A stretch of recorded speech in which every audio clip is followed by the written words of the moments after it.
So the moment I landed in Japan, I felt like I was at home.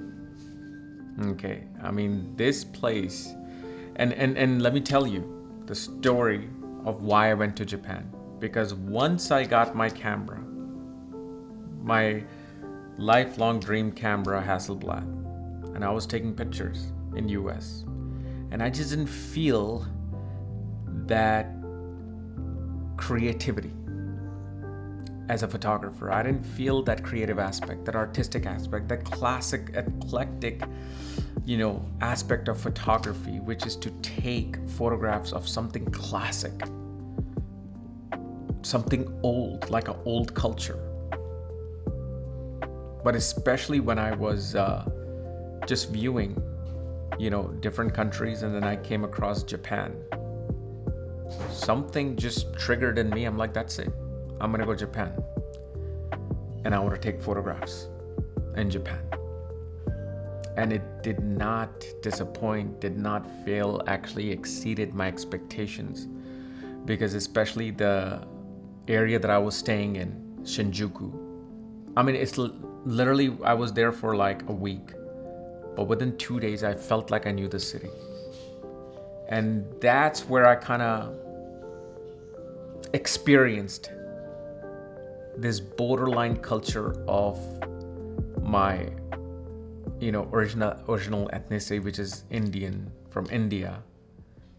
And then going from US to Japan was kind of like a semi-border crossing, because I felt like I was in India, but I wasn't. But at the same time, and especially when you're a photographer, you want things which are old, rusting, dirty, all of that was there. And especially like the shops, the food stores, the food scene. It's kind of like how in India, when you go at night, to eat something, there are people with stalls. And that's how it was. But the most important thing that I want to emphasize here is that if you want to experience the friendliness of a culture, you go to Japan. Like literally, I am a very introvert person. I'm a very secluded hermit-like person. And especially when I went to, I forgot the name of the place. It's a very narrow lane, like a gully. And you go sit there in those mini restaurants and bars. And everybody who just pushes in and just sits. And I was amongst people and just talking, and they were interested in me.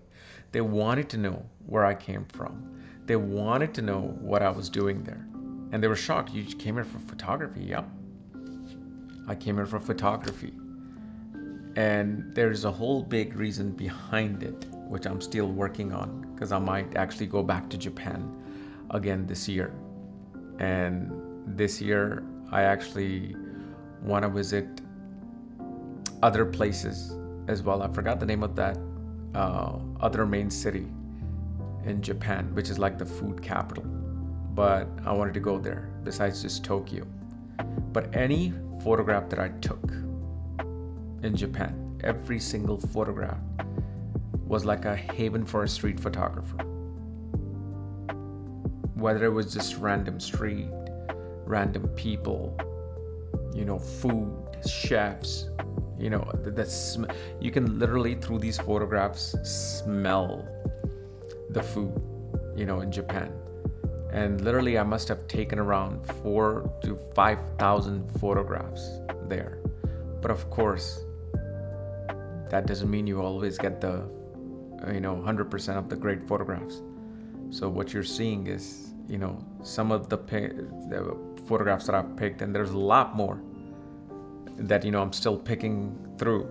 So, but this was just, if you're a photographer, especially in this day and age, and you want to experience, the colors, you want to experience, like I said, the old rustedness of a place, is Japan.